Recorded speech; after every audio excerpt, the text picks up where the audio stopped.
Cessna over the threshold, coming up on the white dot, at or beyond the white dot, left turn first available. I got a high wind coming up on about a half-mile final, clear to land at or beyond. Traffic on the left base, you're following a Cessna down, low off your left. Square it up just a little bit, and then we're going to get you in. Start your descent, though. Start your descent on the base. Traffic on final, give me follow on base. Base traffic, start turning toward the numbers now. High wing coming up on quarter-mile final, take it all the way down to the green. Cessna taxiing on the green, expedite down to the next hard surface. Get me some speed, there you go, go, go, go, go fast. This is going to be good. I got traffic on a mile final. You're following traffic ahead and to your right. High wing coming up on the threshold. Take it all the way down to the green dot. 5 Charlie Sierra, 2 mile final. A mile final, turn north, and we're going to just make you, we're going to bring you back around. Jet traffic's coming up on about a mile and a half final. Runway 9 clear to land. Okay, all right, let's listen up, guys. If you're on final for runway 9, I want you to offset to the left. I got a jet that's landing on runway 9. The jet's cleared to land runway 9 if you can make it. If not, just continue straight ahead. It looks like you're going around for the jet. That's fine, that's fine, that's fine. Oh, we had one right in front of us, sir. Dragger. Let's see, what we got, a tricycle. Tricycle, put it down. Tricycle, put it down. Tricycle, put it down. Tail dragger, down to the green dot, then a left turn. Short final here, you clear to land on 9, all the way to the white dot, go down to the white dot. Find somebody to follow out here. Canard, just come to the runway and I might have to just send you around. That'll be fine. And for the jet, you just want to stay in this pattern or you want to go back out for an instrument approach? Stay in a pattern, Charlie Sierra.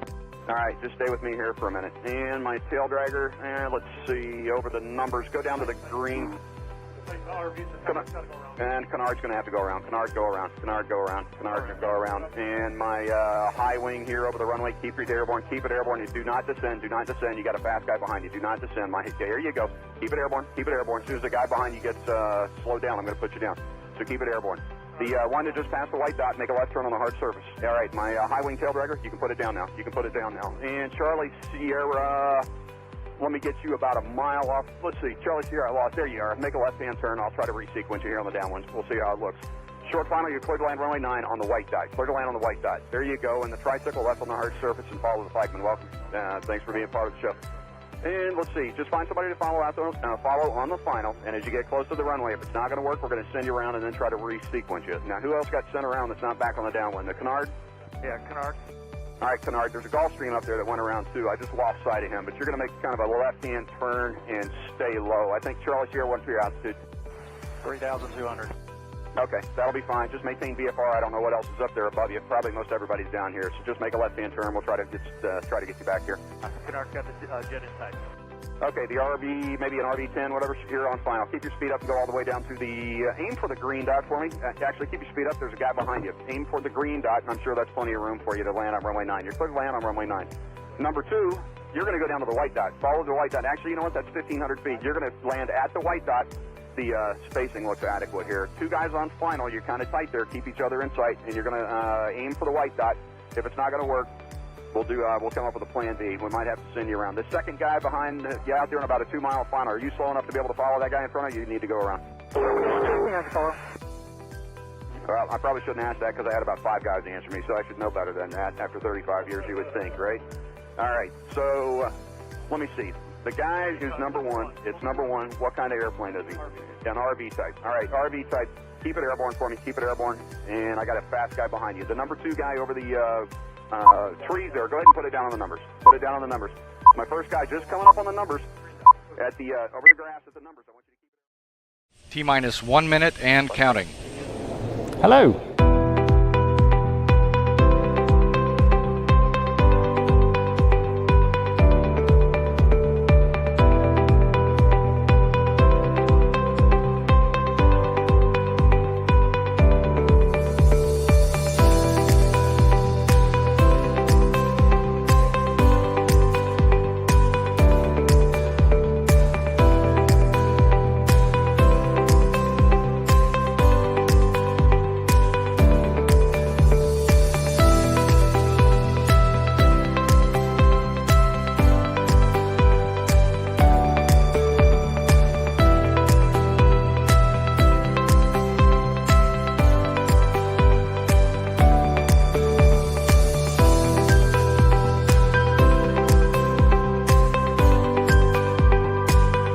Four, three, two, one.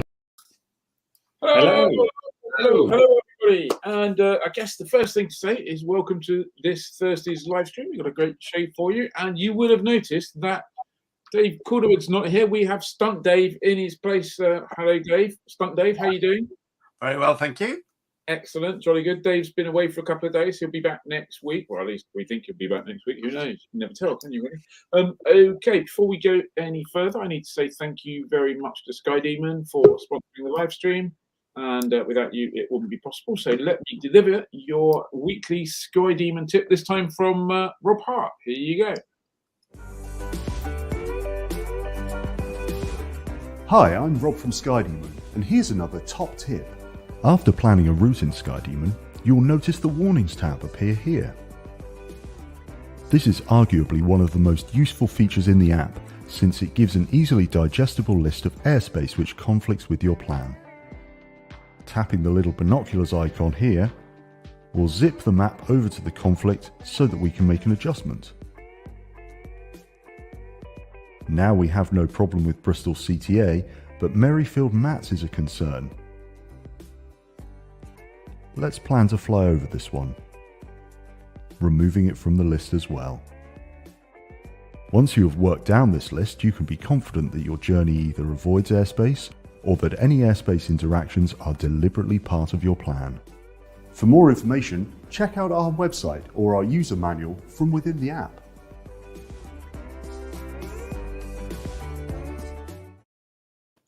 Well, thank you. Tip, Rob. I need to go back and review what happened with the sound there. There was a little bit of a kind of echo thing coming and going, but never mind. We'll work. It's if you're kind of just listening to it, it's almost like you click on the binoculars. It's like you can zap Bristol's airspace. Is that not what it means? Yeah, I think that's what you do. You just click it. That's when it. you get a letter from the CA going, "You infringed," you go, "No, I didn't. I deleted it. I just clicked on the binoculars." That's it. I used the special SkyDemon remove airspace feature. Somebody's going to believe that. Yeah. So it's normally tradition that at this point I say, "Let's move on to the news," and everyone goes, "No, you've forgotten the weather." But today I haven't forgotten the weather. We got a video from Simon, who's not with us tonight, but he's going to give us some great news this weekend, I hope. So here you go. Here's the weather from Simon Keeling, that is, if you don't know. Evening, everybody. Sorry I can't be with you this evening. I hope that you are well and ready for what looks like being quite a busy weekend of flying. Now, before we get on to the forecast, let me just tell you about a completely free live webinar I'm hosting next Tuesday, the 22nd of March at 7 p.m. on spring flying weather. This is what you need to know as we get into the new season. So it'll only last for half an hour. We'll have a Q&A session as well. And everybody is welcome to join. Just go to youtube.com/weather school and you can see there that it's all ready to go out. All you need to do is click on the notification to be told when we go live. So that'll be on Tuesday the 22nd, next Tuesday at 7 p.m, completely free of charge. Do come along. What I'm going to do is just ask for donations to the Disasters Emergency Committee humanitarian appeal for the Ukraine. So I'll give you a link to be able to do that. But please, please, please do come along and we can get you safely flying for the new season. Okay then, this is how things shape up then as we go through the course of this weekend. This is Friday, not looking too bad. I'm actually planning to fly in the morning. Could be some pretty thick fog across the Midlands, southern parts of Wales, southern England early on Friday morning, but I think that clears away quite quickly. And then it looks like we are going to be generally fair. It looks like we'll find some decent conditions actually. It may just be a little bit of cloud hanging around over the Welsh mountains and southern parts of Ireland, but generally looks okay. This warm front just dragging its way northeastwards through Scotland brings a little bit of cloud, 2,000 to 4,000 foot bases there. So it may be that we get a little bit of hill fog, and just watch for some drizzle later affecting the western Isles of Scotland. Through Saturday, high pressure is off towards the east on Saturday. Again, we're looking at a south to southeasterly flow, but I think that's going to be quite strong because you see how close together the isobars are here. That indicating the winds probably south to southeasterly, probably easterly across southern parts of the country, could be as much as 15 to 20 knots. So you need to watch for that one. You notice that skies are generally clear. There's cloud ceiling forecast here showing us plenty of bases above 4,000 or 5,000 feet, and actually I think it should be quite a fair day. Saturday. It's the breeze that causes the problem on Saturday. And then getting into Sunday, well, again, we've got some cloud around on Sunday. Bases of around 3,000 feet, I think, and mostly flyable for most of us. But just look at this little curl down towards the southeast. This is an area of showery rain, which looks like it moves its way westwards. I think across East Anglia and the far southeast. Bases here could be at 1,000 feet or less, tops at about 10,000 feet, and it just reduces visibility as well, so we need to watch that.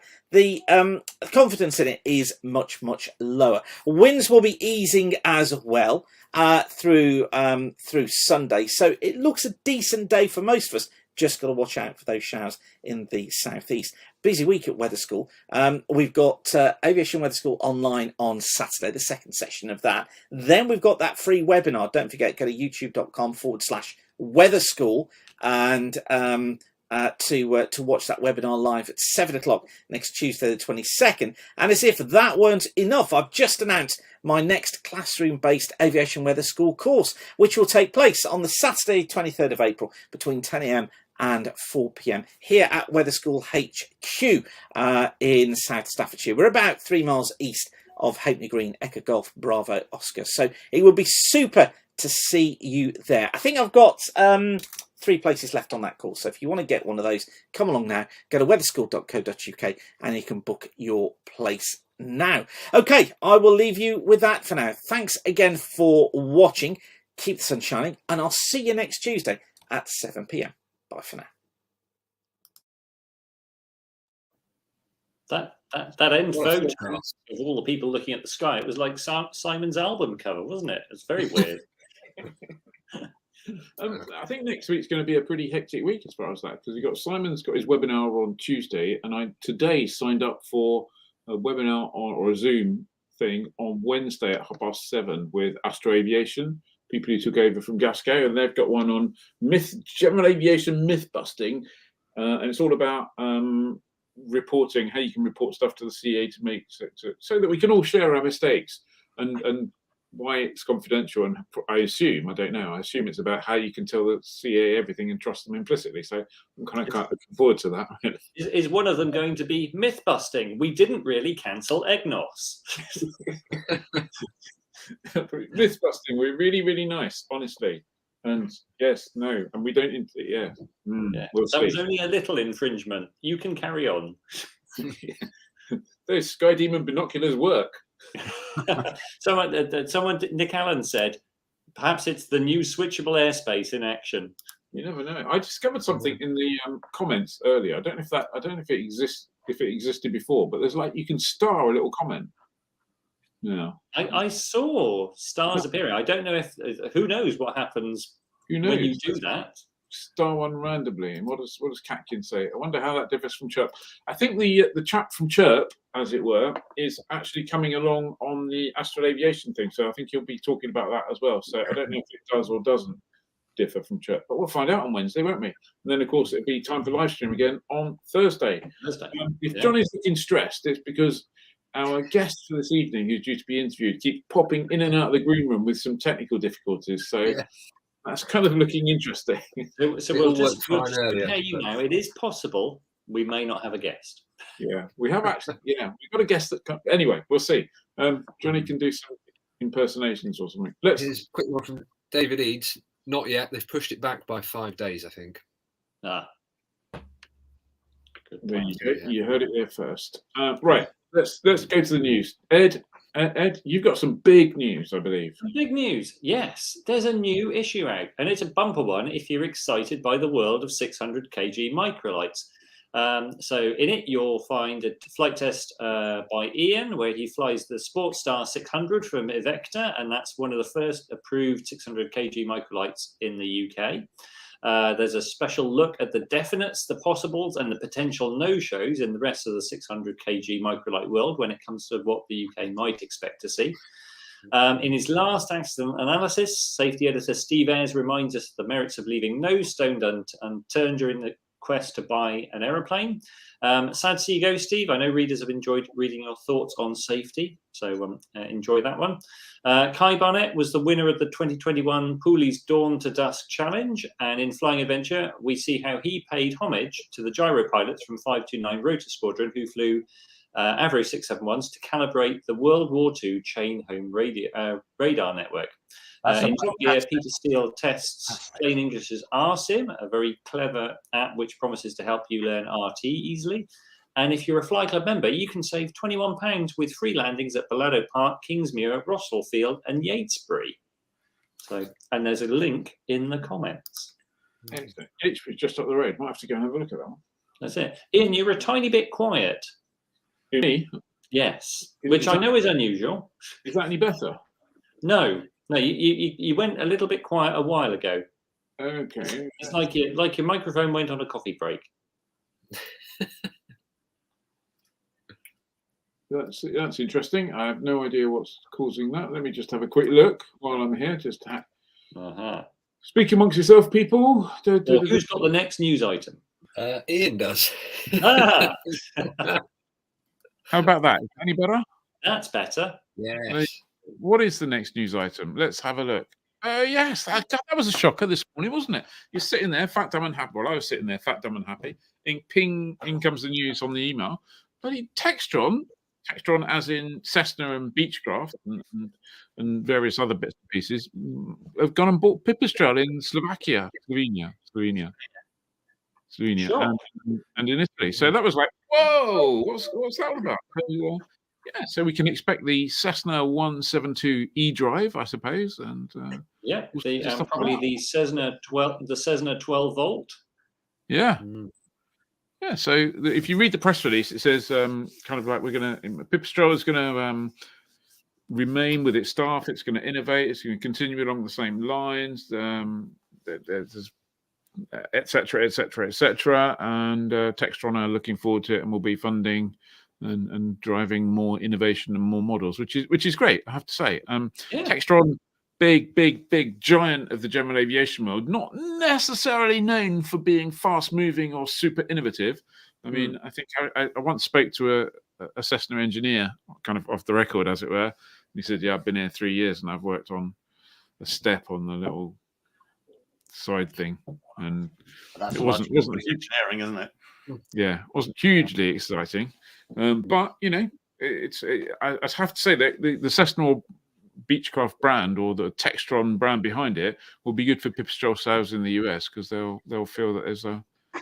I think so. It's certainly going to open a door, and America's the biggest GA market, so I guess if you're going to buy a Pipistrel product, knowing that you've got the Cessna the Textron network supporting you, that's got to be a good thing. So, like you say, though, I hope they can resist keeping their hands off it and allow Pipistrel to continue to innovate.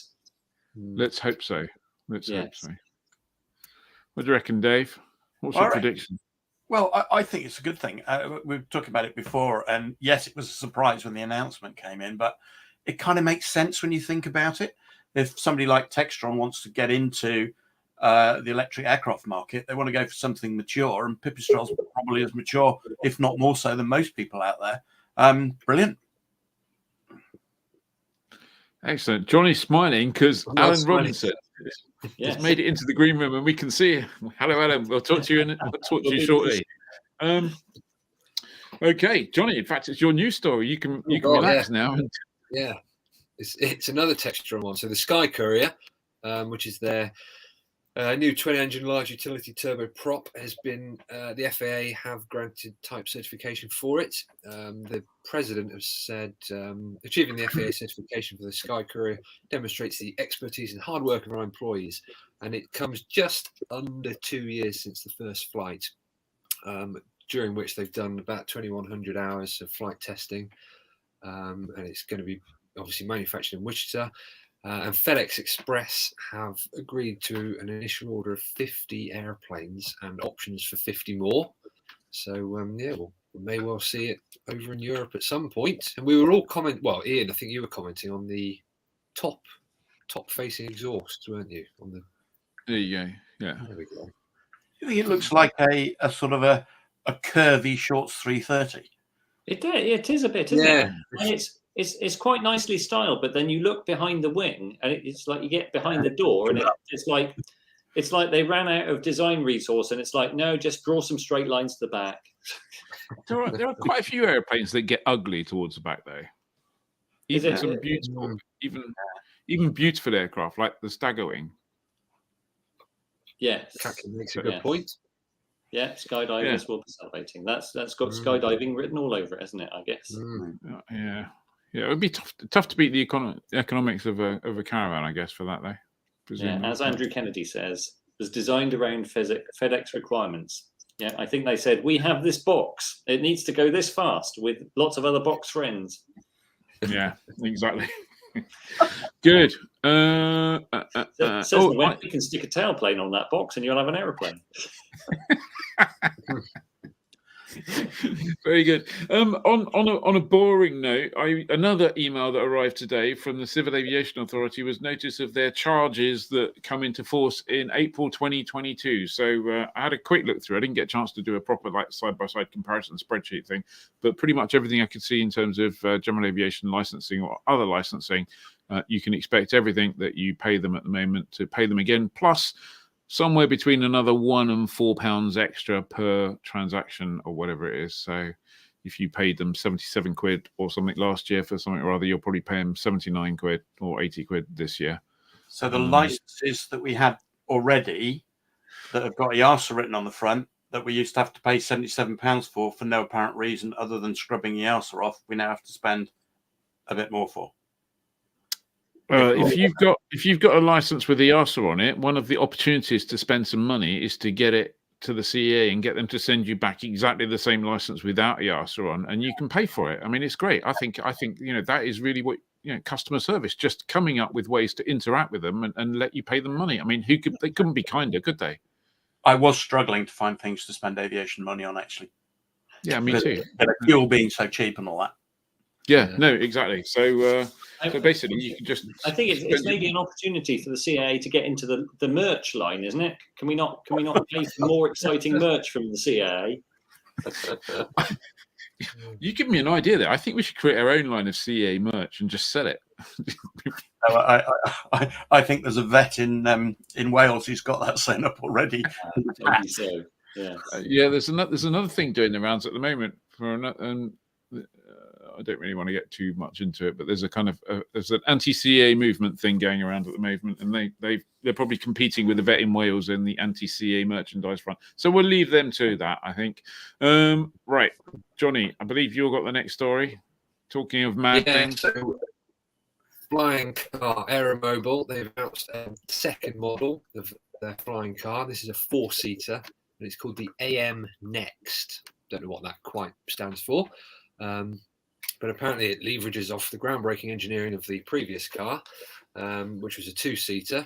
And that's kind of more of a super, apparently, in a light aircraft combined, whereas this is going to be a bit more easy to live with and a bit more spacious.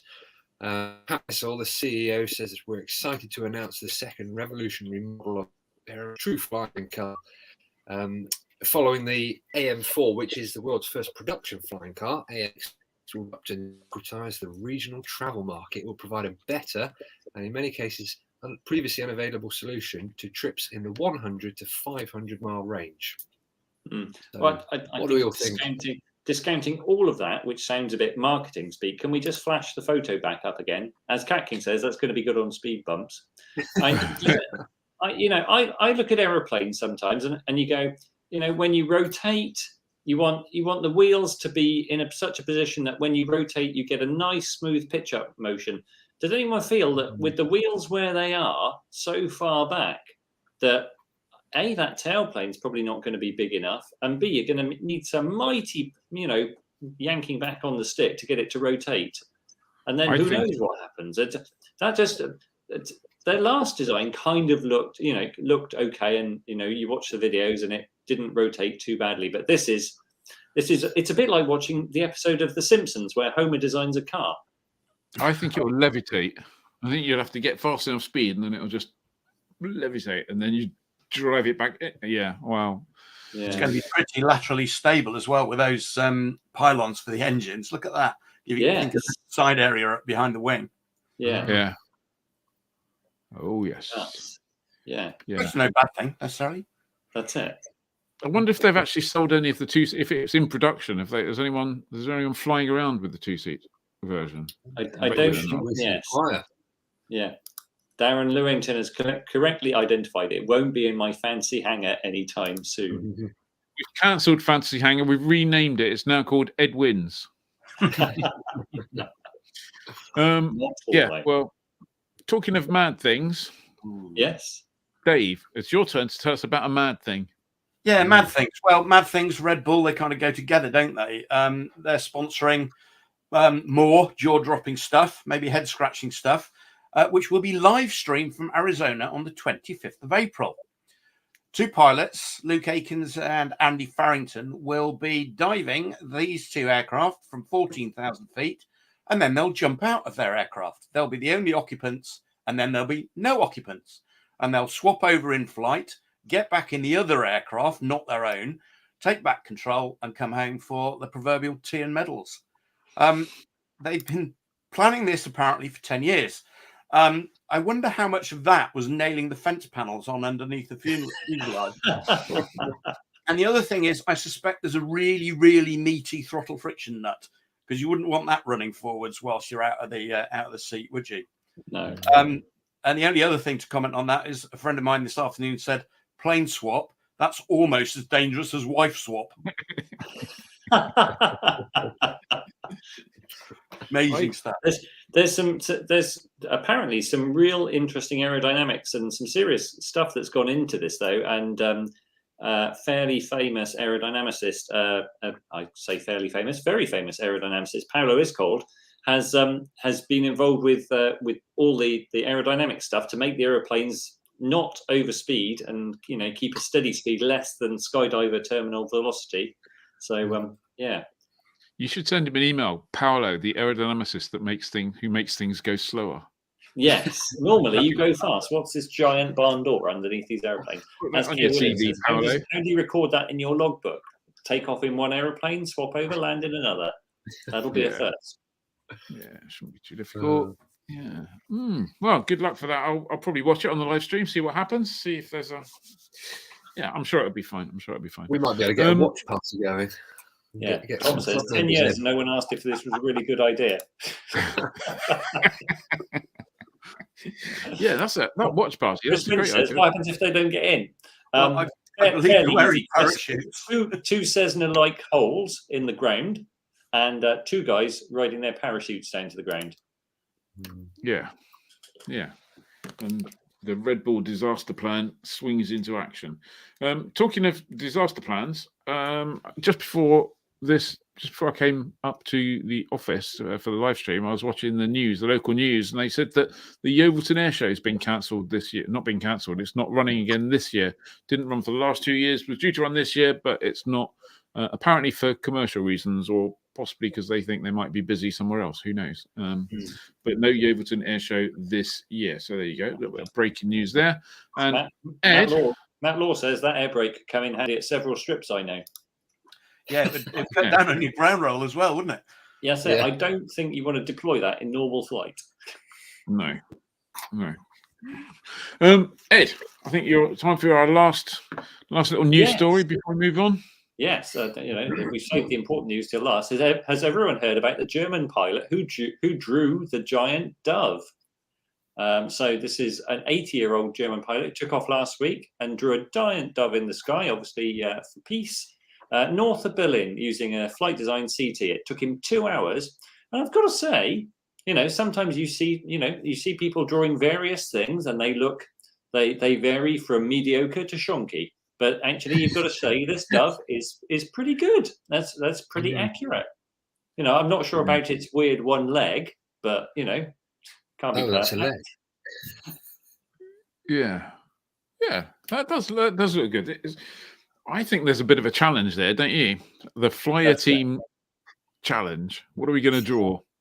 Well, you say mediocre to shonky, Ed, but there's a lady at Henstridge who does really, really good ones. Amy Whitewick, yes, she drew a pigeon. She drew a dove for peace, didn't she? She did. No, didn't she do the magenta? Did she do the magenta pigeon? It was nicknamed the magenta pigeon, but I believe it was a dove for peace. And then she went on and drew. It's been called the most complex piece of aerial art ever, where she drew a famous a guy who was famous for aviation, so famous I've forgotten who he was. Yes, it's all on the tips of our tongues. Anyway, it's the chap from Chard.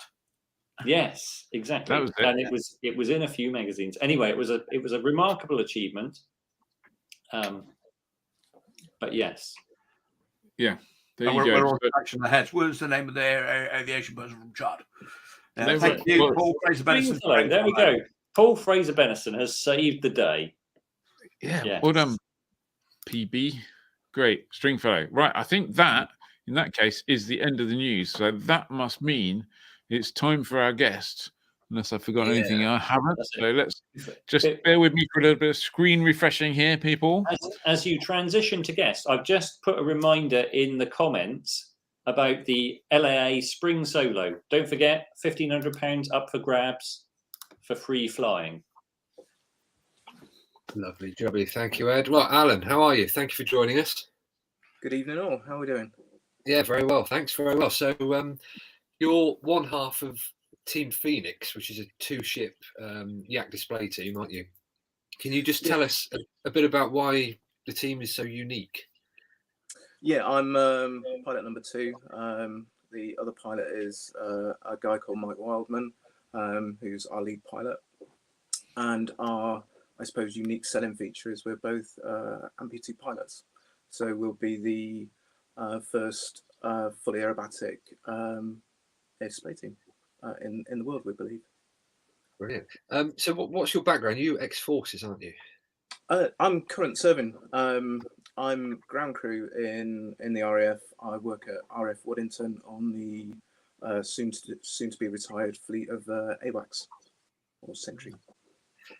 So where did your kind of interest in flying come from? Was it from a young age, and how did you get into general aviation flying? Was it before you joined the Air Force or afterwards? Well, I guess probably as a lot of other people, I flew model aeroplanes as a kid with my dad, and that's where my sort of love of aviation came from. So the plan was always really to join the RAF as a pilot, but my father got quite sick and passed away as I was doing my A-levels.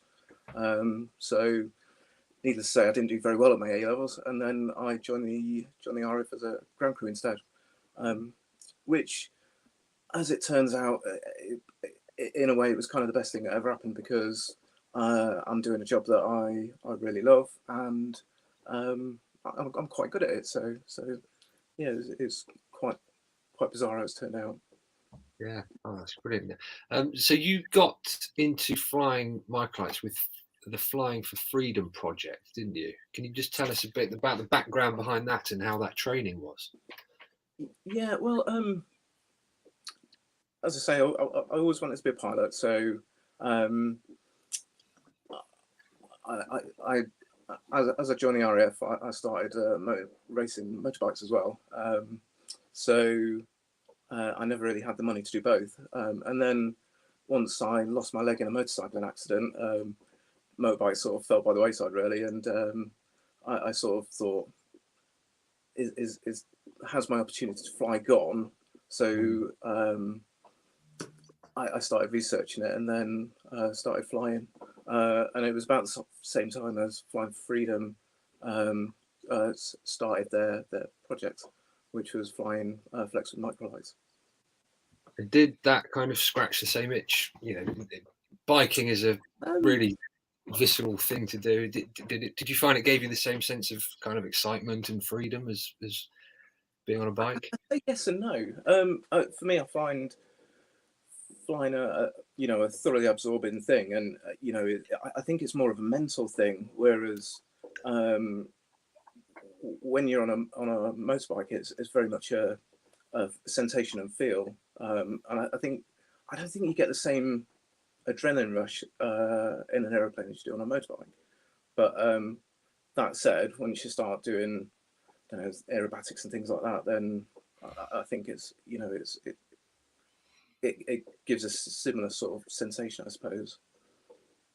And talking of kind of adrenaline rushes, your biggest must have been the first time you sat and strapped yourself into a Spitfire to take off solo, was it?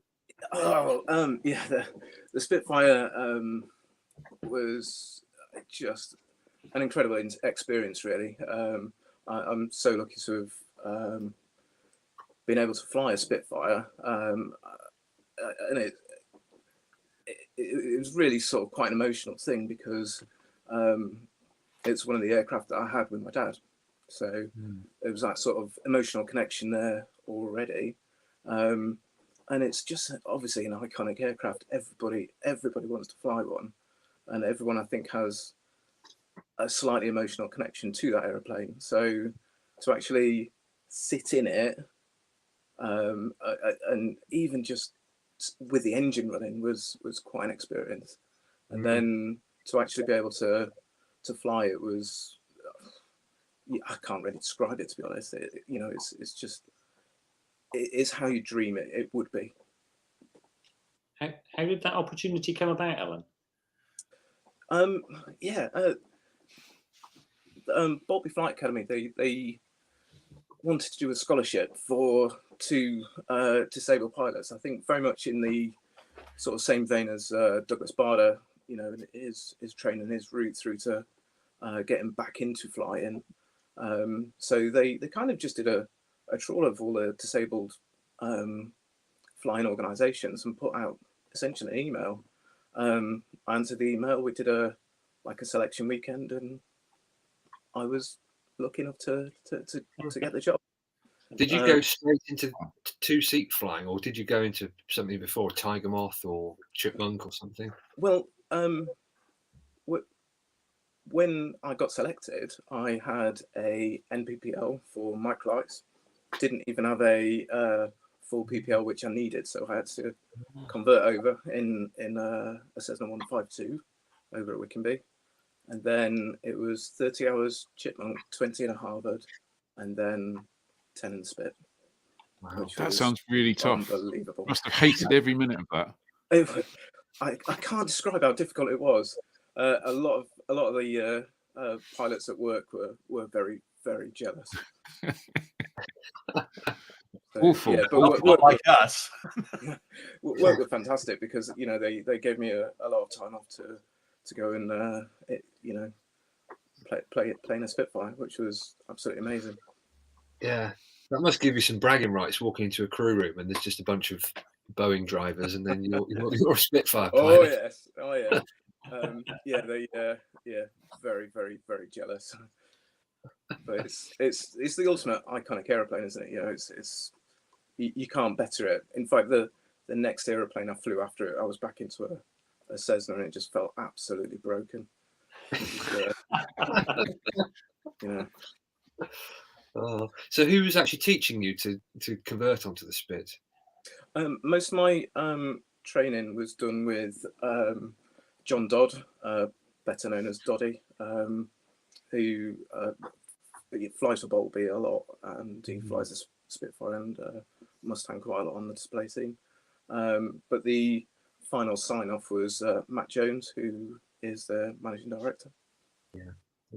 So yeah, that was just an unbelievable day, really. It was quite an emotional day. Yeah, is this what triggered you wanting to get into display flying then?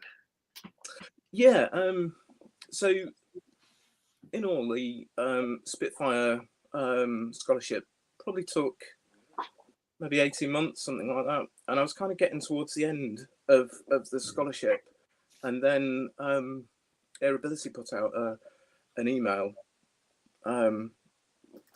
saying that they was trying to start up a flying display scene with the Douglas Bader Foundation. So Mike and I both applied for it, and we both got into that. And so we was a 3-ship in PA28. It's about, would it have been 3 years ago, maybe 3-4 years ago, called the Artist Bus Company. And we did basically one season, which was all we really could have done in those aircraft, because it wasn't a particularly dynamic display. And then from that, Mike and I always had the ambition of doing something a bit more dynamic and a bit more interesting. Yeah. So are you doing it? Is it kind of in association with the Yakovlevs? You sort of using their aircraft? Yeah. The association with the Yakovlevs came about while we was in the Barda Bus Company, because we thought, there was some things that we could do a little bit better. So we got in touch with the Yaks, and they gave us some really brilliant advice. And in the years afterwards, Mike and I, we really wanted to do our own display team and sort of up the ante a little bit and make it a fully aerobatic display. And we'd kind of mulled over different aircraft, maybe Pizzas or extras, and we sort of thought about the Yaks mainly because of the brake system, because it's air brakes on the control column.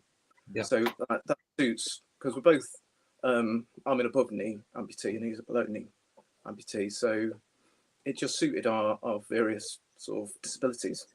So that was one of the main reasons we went to them, and I think it's probably been the best thing we've done, because the advice and experience that we're tapping into is some of the best advice in the country, really. So and they've been brilliant with us.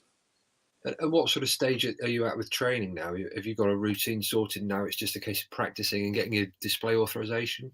Yeah, we're working up towards our DAs, which we're hoping to get in the bag by hopefully May. We've still got a little way to go. We've got our routine, and we're sort of still working through it. But the routine we've got is probably about 80% the same as the Yakovlev's two-ship display.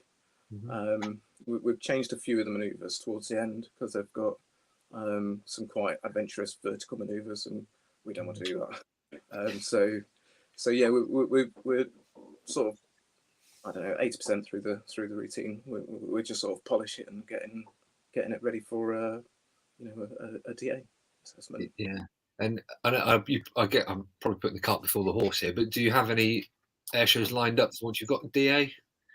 Well, we've put lots and lots of bids in, but as you know, putting bids in is a little bit different to actually getting them.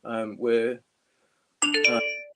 probably going to be static at Fairford, and we're going to be sort of supporting FSDP, and we're hoping for sort of probably about a dozen or so towards the end of the year. But we've put lots of bids in, but we're not entirely sure which ones are going to come off yet. Yeah. To go back to the split, sorry, just Dan Smith says, did you sit up front from day one, or do you do any of it in the back? I did the first couple of sorties from the back, and that was essentially to get over the oh my god, I'm in a Spitfire sort of thing, and to get over that sort of emotional, oh my god, I'm in a Spitfire, this is amazing, sort of thing. But really, I mean, you've got to get in at the front, and because that's where absolutely all the controls are. So, so yeah, the majority of us was up in the front, which is much nicer because it's a bit wider. Yeah. Ian, what were you going to say? It's in the front. I was going to say, on the two-seater, it was a modified Mark 9. So the front seat is very slightly further forward than it would have been, only by, I think it's like 6 inches, something like that. And then the rear seat's a little bit further back. So you're actually quite a thin part of the fuselage, really. But yeah, but you're still in a Spitfire, so either seat's good. I was just going to say, it kind of brings home the experience when you say, oh yeah, no, the first couple of sorties in the Spitfire. So it's like, Yeah, because I think for most people, it's like I might one day have enough money to invest for 20 minutes in a Spitfire. You go, no, first couple of sorties and then onwards, and it's just an amazing experience. I would say to anyone that's thinking about it, do it, because I could describe it in a million words in just 2 minutes in the Spitfire, and it's, you know, you can't describe the experience. And I'm not on commission, by the way. So yeah, I'd recommend it to anyone. It's a lot of money, but it's well worth it. You know, it's something you've got to experience and feel it, and the sounds and the smells and everything. It's an amazing experience. Yeah. Have you got aspirations to get back into a Warbird? You know, big VTOL Warbird. I would love it if that did happen. I'd love to, you know, one day, if the team goes well and, you know, maybe, you know, things work out, I'd love to be able to display a Spitfire. No, it's kind of would be the ultimate dream for me. Am I right in thinking that once you've trained up with Bulby, they will let you hire their single seater, won't they? It seems to be a very reasonable hire rate of something like, I think it was like £5,000 an hour. Yeah, absolutely. Yeah, I mean, you'll have to ask the Queen to pay me more. I can't afford that. It's just, you know, and even if I could, my wife wouldn't let me. So yeah, at the moment it's a dream, and you know, but to be fair, I never thought I'd fly one once, let alone you know, having solo one and hoping that maybe I'll get into the cockpit again one day. Were there any other people doing this scholarship with you, or was it just you? No, there was two of us selected, and we both actually went through Headley Court together. He was a para who I think he got hit by an IED or something like that, or shot one or the other. I can't really remember. But yeah, my friend Nathan Foster, he was selected, and he went all the way through, but I don't think he quite soloed it at the end, for various reasons. It's not, you know, because he wasn't good enough or anything like that. But he's now gone on to be an airline pilot with TUI, I believe. Oh wow! So yeah, he's doing quite well for himself. Brilliant, amazing story. Yeah. I'll just flash up another that picture. Was this photo taken after the solo, or? This, yeah, I think that was just after we'd done the deed. This was actually at Leon Solent.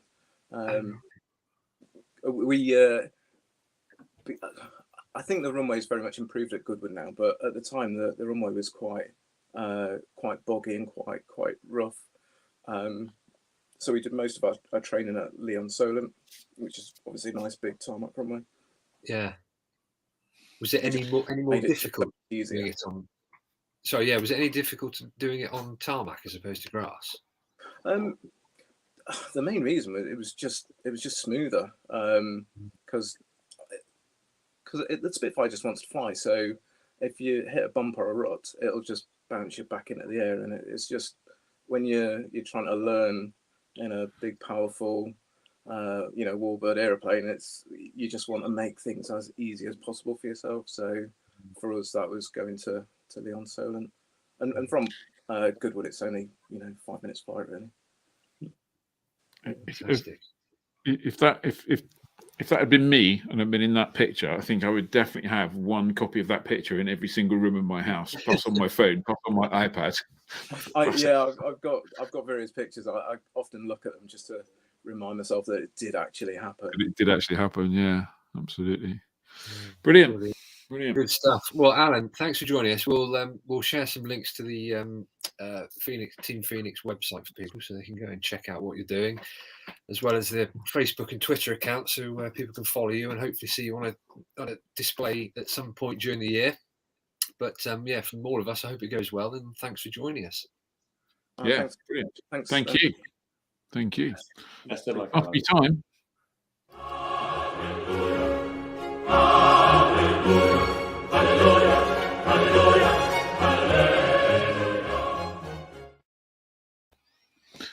Wow, that's tremendous. It's amazing, isn't it? Yeah. What a great thing for Boltby to do. It kind of, you do realise, don't you, that the word disabled is completely wrong. You know, soloing a Spitfire, having a display team, his friend being an airline pilot, just fantastic stuff. It's very, very enabled. Yeah. Yeah, very absolutely. good. Absolutely. Yeah. Good. Okay, so it's time for Fancy Hangar. So this week we were pondering the rising cost of avgas and thought, what aeroplanes would we pick to give us maximum fun for minimum fuel burn? Who's first? You are it. You are it. Cool. Good That's my heavens. thing. Okay. So So I picked the fantastic little Chilton DW1. I figured I might be wanting to be frugal, but I could still be really stylish.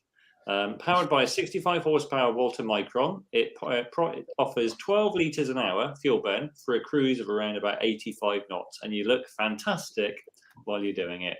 It might not be the most efficient here. I think that some others may post slightly better numbers, but I reckon it's a little cracker. And a few people would guess that, it's got a nice trousered undercarriage, and I do like that kind of thing. So, yeah, fair enough. Fair enough. And you next, Johnny. Oh, right. Yeah. So I've gone for the tiny but fun looking Corby Starlet. It comes with either a Jab or a VW. I'd pick the VW myself. But yeah, great little thing. Wingspan of like 10 feet. It's not 10 feet. I think it's about 18. Yeah, it can do 140 knots apparently. It just looks great. It's almost like a little cartoon aeroplane. Yeah, single seat, good looking, fun little machine designed in Australia. I think Corby was from, or New Zealand. Australia. But yeah, for me that would be the perfect. What's your fuel burn though, Johnny? I don't care. that is kind of the point, though. Yes, yeah, and 140 knots. Did you make that number up? No, that's what Wikipedia says, and Wikipedia must be true. I think he meant. I think it does 140 knots if you want to emulate those 182s for like the swapping. If you point it straight downwards, without the barn doors. Yeah, but the Starlet is a lovely little machine, and it will be VW or Jamboree powered. It will be quite efficient, so that's quite a good choice. Yeah, absolutely. Well, I'm next, and then our guest follows up last. I kind of went down the motor glider route, and I picked the little RF3, the Renifaunia RF3. It runs with a little Rectimo engine, 39 horsepower. I think it burns just under 9 litres an hour. Jolly good fun for wafting around all the time. Now, I kind of took the economy a little bit further because obviously you would think that I'd go for an RF4 because at least it's the kind of aerobatic version of the RF3, same engine. But the RF4 is about, as far as I can tell, between 3 and 4 times as expensive as an RF3. So I thought, RF3, there's one on sale I saw earlier for €10,000. And I think, 10,000 euros for a little, okay, it's not aerobatic. And it does have a problem in as much as it's got a, I think, what is it? 11, just over 11 meter wing. So you can't just stick it in the corner of a hangar somewhere, which is a bit of a challenge with it. But that's got to be. Nick Allen says, even better choice in. That's our aircraft. Well, there you go. There you go.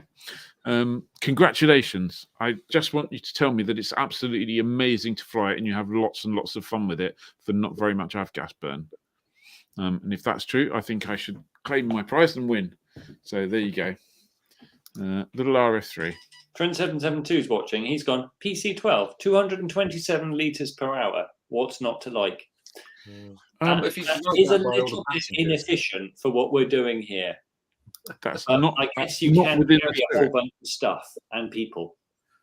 Yeah, indeed. Dave. Well, just before we go on to my aircraft, with which I'm about to lose spectacularly, I suspect, I want to take issue with some of the rules of Fantasy Hangar, because if you ask how much it costs to buy it, then it's missing the point, surely, because it's Fantasy Hangar. It doesn't matter when you buy it. Anyway, I'm going to go for the Grob 109B. Another motor glider, as well as all you'd expect from one of those. It's a fairly decent 2-seat Tourer. Okay, it might not be all that fast, but with a 100-litre tank, it'll go forever. And you can get it to sit a little bit over 10 litres an hour. You can burn a bit more if you want, do 85, 90 knots. And assuming you are my neighbours, Tim and Tom Dews, you can do night formation, low fuel burn aerobatics with high pyrotechnic burn drama, plus colour changing LEDs and smoke, all set to music. And the other good news about that, and Alan's already mentioned them, Airability are soon to bring back into the UK, resurrected from the somewhat sad, if that's the word, demise of the Air Cadet fleet, the Grob 109 Able with a Rotax 912, Garmin glass cockpit, tow hook. What's not to like? Yeah. Fine aeroplane. Fine aeroplane. Very Okay. comfortable. So, deciding, not quite sure if we're going to There's 4 good choices there. 4 good choices. Cool. And while there has been a lot of Edwins, Carthy, early doors, Dan Smith said Stunt Day for me, and I don't think he even knew what you were going to pick. Checks in the post. That's it. Johnny's Choice was very popular with Darren Lewington. Alan in the green room has gone for Tipsy Nipper.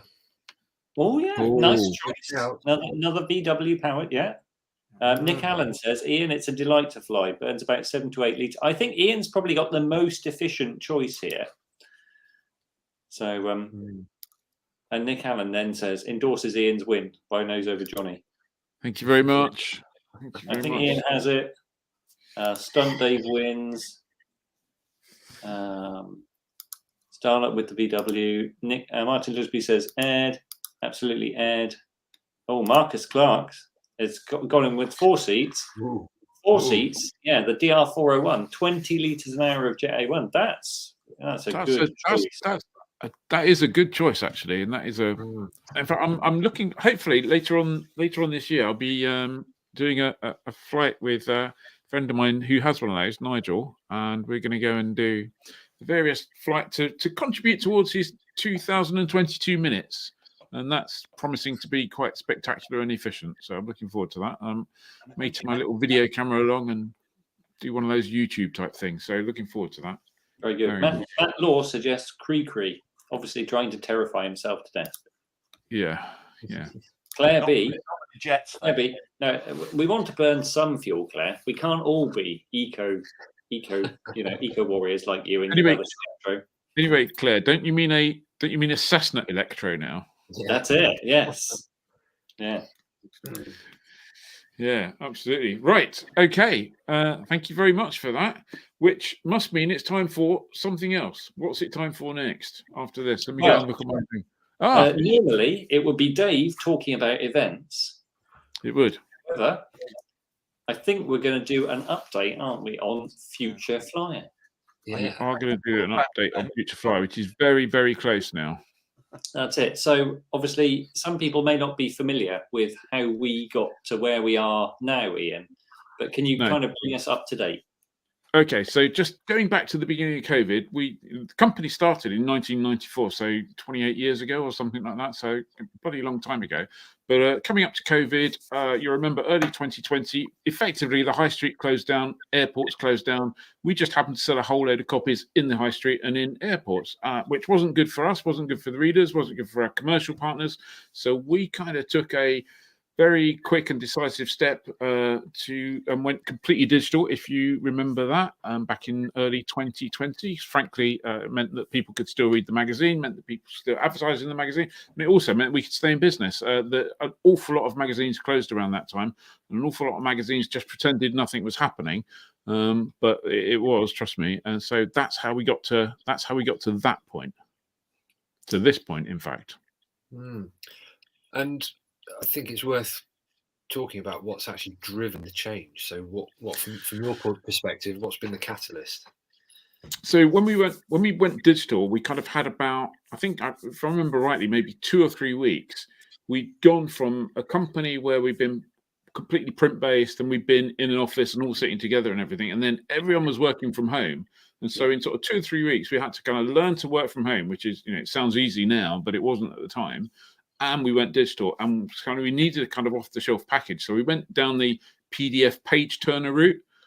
So it's a very familiar package. We continued to produce the magazine as we would have done but effectively it was only available as a PDF page turner, and that's what we did, which frankly is all that we could do in the time available. And we kind of, as our experience grew with that, we kind of started to encounter some of the drawbacks. If you're printing a magazine as well, that's not a bad way of doing things, but we weren't printing a magazine, so you find that you actually end up with a lot of the limitations of a print magazine, even though you haven't got a print magazine. So, for example, in a print magazine, you have to have a certain number of words on a page or a certain number of pictures, and you couldn't really vary those. And sometimes, if you're writing, for example, a column, you might say everything you need to say in 650 words, and all of a sudden, the editor wants 900 words. So you go, 250 words I need to put in. Or alternatively, you get to 900 words and you haven't said everything you want to say, but there's no more space. So that's a kind of artificial constraint. Plus the other thing, because of the way that worked, you spend a whole month collecting stuff together and putting that stuff together, and then you deliver it in one big lump. Yep. And some of that stuff you've been sitting on for 2 or 3 weeks. So that's a bit pointless, really. So, and also, to be perfectly honest with you, the experience of reading something that was designed to be on paper on a screen is okay if you've got a nice big bright screen, but the smaller the screen is, the harder it becomes, because it's just physically very, very difficult. Something that was designed to be A4 plus, and put it down to something like this, and it becomes a real pain to do. So we wanted, the technology existed, we wanted something that was beautiful to consume on a screen of any size, be that a mobile phone or a massive screen and everything in between. And we didn't really see the point in creating something and then just sitting on it and not publish and trying to publish it all in one lump. So the new world of Flyer will be very different. That's it. And when we had the print product, we put a lot of effort into design and nice photography and great writing and things like that. And we were really proud of that visual product, and we tried to keep that quality up and keep that visual appearance. But the new world of Flyer Digital is hopefully going to deliver everything, all the beauty that the magazine did, and it's going to make it fantastic to read no matter what device you've got. And I think, Ian, you might have a little bit of a preview there for us. I've got, video is, taking something from the web and turning it into video is not the best medium in the world, but this will give you an example of what it looks like. So this is kind of like the home page there, scrolling up, so a paywall at the bottom. And so here's a feature. So you'll be able to scroll through a feature. Now, I realize you can't read that at the moment, but that's due to the fact that it's a video and the way that's been done. You can look at picture galleries and embed all sorts of bits and pieces quite easily and quite nicely and very interactively. And I think that the trick is that there's no more kind of scrolling around what was trying to be a page. It's a great reading experience, and it'll be responsive whether you're on tablet, mobile, or digital. You'll get the website will deliver the best experience for you. Yeah, absolutely. So all of the great content that you get on Flyer now, you will get on the website. You will get it pretty much. Our kind of tagline is new content daily. So every day of the week, there will be new content. Sometimes that might be a news story or two. Sometimes it will be a flight test. Sometimes it will be a column. Sometimes it'll be a flying adventure or a secondary feature, or all of our normal content, plus some additional content that we now have the ability to put in quite easily. And that will all be there, but that will come out as and when we produce it. Now, for those who still like the idea of a curated package, we will be packaging a PDF version of that for you to download. You can take it with you on your iPad or whatever and read that. But you'll also be able to consume that material pretty much on a daily basis or whenever you want it. And of course, that will make it completely searchable. And we're busy at the moment uploading previous content in the same format, so you'll be able to search that and get hold of that stuff as well. So that's all pretty. I think it's all pretty exciting, I have to say. That's it. Yeah. We have got a few changes coming up, haven't we? In terms of obviously with the same content, great editorial, but there'll be a new way of getting access. But basically, when we initially went digital, we wrote to all of our subscribers, emailed them, wrote to them, phoned them, and said, okay, this is the new model. We'd like you to become club members. We want to create a great club, and the model is changing again when we change over to this, which is really just a couple of short weeks away now. Initially, the site will be open to everybody at the beginning for the first 3-4 weeks while we tweak the inevitable tweaks that need tweaking and sort out a few bits and pieces. It's not that it's not tested, it's just that there's so much of it, it's going to be quite difficult to test every single thing.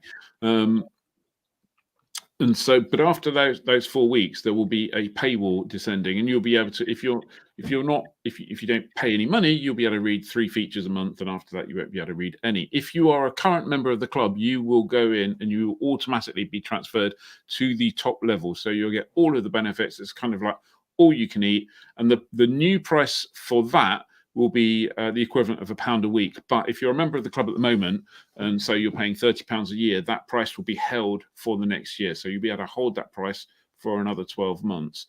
And then after 12 months, we hope to have shown you that £1 a week for access to all of that great stuff is really worthwhile. We'll effectively have 3 different levels.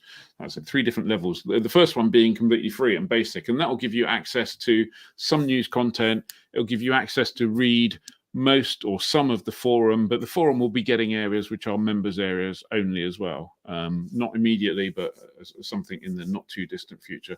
So we hope to put together that entire package where you get access to all of our content, access to club member areas on the forum, you get all of the member benefits, you get the free landing fees and a whole load of other stuff we've got planned as well. And for that, you'll be paying, well, if you're a member, you'll be paying £30 a year for that. If you join after the first 3-4 weeks of the site, when it closes down, you'll be paying £52. So now's a good time to get in if you want to save yourself 22 quid. So yeah, that's the big change. That's many of the big changes. Lucas just dropped in some comments. The member rate for existing Flyer Club members is to say thank you to everyone who supported us over this time. You know, we'd hope to move on a little bit sooner from the page turner. We're a small company. We haven't got infinite resources, and it's taken quite a bit of time and money to get to this spot. So to all of you who supported us, you know, if you're a Fly Club member, then you get to come on this journey and save a bit of dosh. So yeah, no, I mean, I think it's interesting. If you go back 2 years, we didn't start straight away because we hadn't quite tweaked some of the weaknesses at the time. But you know, it is a very small team. I think, you know, I like the tiny but mighty, but a small team of really dedicated, really hard-working people trying to create some fantastic content. But at the same time we've been doing that, we've also had to create the magazine that comes out every 4 weeks. 2 years ago, just under 2 years ago, we thought we'd better do a YouTube stream to explain the differences, and that kind of morphed into this, which takes a ridiculous amount of time every week to do as well. And sorry, we love doing it, and we know you love it too. Yeah, no, we love doing it. It's great. It's not really an excuse. It's just kind of explain that we're all juggling about 5 different things at once, which is which is why we can't get there as fast as we possibly could. But there you go. It was an interesting 2 years for sure. It was, and there's no truth in the room. We made it £1 a week just to make it easy for Johnny. Well, actually, that could be true. Yeah. No, so that's it. So I don't know. That's kind of like the short version. I don't know if there are any questions that have resulted from that. Yeah, there's quite a few comments. It sounds good, guys. John Milne says, good for you. Serious innovation, and that takes skill and guts. Well, thank you, John. Yeah. And Marcus earlier on. Yeah, carry on. Oh, sorry. Will you be able to click next previous article if you save up a few days worth? Absolutely. Yeah, and so the interesting thing is, let's say, for example, you click on a column and you read that particular column. When you get to the bottom of that column, then other previous columns will be down there, and there'll be the home page will be very dynamic, and you'll be able to go in and look at all sorts of things. No problem at all. Someone asked, will there be a pay rise for the only if the editor doubles as a comedian? He's doing quite a good job in the back in the channels. Yeah. Yeah. Well, you never know, do you? You never know. That's jolly good. Thank you very much. I'm going to star that. And then Darren Lewington. Where is Darren Lewington? Here you go. Oh, sorry. There we go. Are we keeping the live stream? Absolutely. It's not going away. Absolutely. Well, people are watching it. It will certainly. There was a question about issue in there. Does anyone remember that? I saw that in. Hang on. Was it this one? looking forward to this. Issue is a pain on tablet. Yeah, it's not. Can we opt out of Dave's fancy hangar choices? Absolutely. That will be an additional subscription charge choice. Yes, there's a subscription level called opting out of Dave's choices. What was this one? How long will it? So I don't think, David, I don't think, to be honest, that we'll be going to quarterly payments. That just makes life extremely complicated. So he won't have to get his head around that. But so there you go. Marcus Clark did ask a question. Does the new format mean the month of issue will actually be the real actual month? Yes and no. So, Marcus, this is a very good question. There's been lots of discussion about it all over the time. And one of the issues that we have with the issue labeling is that we have a certain amount of contractual bookings from advertisers over the next year or whatever. And they have booked into specific issues. So we can't just switch it off and go in. And also the other thing is we've just uploaded the May issue, and previous to that was the April issue. So you could argue that the next one we do should actually be the April issue, but it can't because we've already done that. We will align ourselves somehow, but not initially. That will probably be somewhere between 3 and 12 months time, and we may go to numbers, we may change it, but it will be, we will be able to do it, but we won't be able to do it straight away because of various complicated stuff underneath and that. In reality, if you're viewing via the website every day and reading content, you'll just get new content all the time. So you won't have to wait, and there will be no, like Ian says, you can consume it via a PDF should you want to, but I'm pretty confident you won't want to. There will still be an issue published at the end of every 4 weeks, but that content would have been delivered as we produced it during those 4 weeks. So there is still a magazine there, but there's also content there, and you can choose how you want to consume it, really. Jane suggests, what about a daily issue? Easier. Jane, you're a nutcase. Yes. Dave's going, what? No one told me that. Oh, no. Yeah. Good stuff. Interesting. So there you go. So we're really looking forward to it. We are. I mean, there are other technical things as well. So at the moment, you have to sign into the forum and you have to sign into the club. There will be one single sign-on. And so if you're a club member and you're on the forum, check your name on the forum. You should have a little Flyer Club member logo by it. If you haven't, it's because we haven't managed to match the email addresses. So just let us know and we'll get that sorted for you. So yeah, lots of good things. But above all, the most important thing, probably a bit deep. A quick one here. Darren says, probably a bit deep. What's the advertising going to look like? Lots of media sources have become clickbait. One thing you can guarantee, Darren, is we won't be using clickbait on you. It'll be the same. It'll be a great experience. There'll be advertising that you'll know and love. We won't be hitting you with a whole bunch of random stuff. That's a promise from us. Yeah, for sure. Absolutely. So you mean what Ed's chosen for Fantasy Hangar? You won't get any of that then. that headline that we wrote, the sports star, you won't believe what we discovered. I mean, we've got to change that. We are sadly, we're not fans of clickbait, so there won't be any clickbait. If you see a headline that says you won't believe what we discovered, it will be because you won't believe what we discovered. Absolutely. Pretty sure that won't actually happen. So yeah, there you go. We're looking forward to it. So it's imminently rolling out on test. So it'll be with you in not too many, a couple of weeks, I'm thinking at the moment. Yeah. Assuming we don't stumble over anything massive, but we can't wait. We're looking forward to it big time. And we're just really grateful that you're all on the journey with us. Yes, Yes, and if you're not on the journey with us, we really would like you to join the club. That would be, and you will save yourself some money. So that will cost you 30 quid a year at the moment. I think you can still get it for £7.50 a quarter. Yeah. But that Dave, would be very nice. Dave, that is clickbaity. You won't believe what I know about him. And you won't believe what I know about Dave. He needs a nap in the afternoon. Yeah, the mutually assured destruction.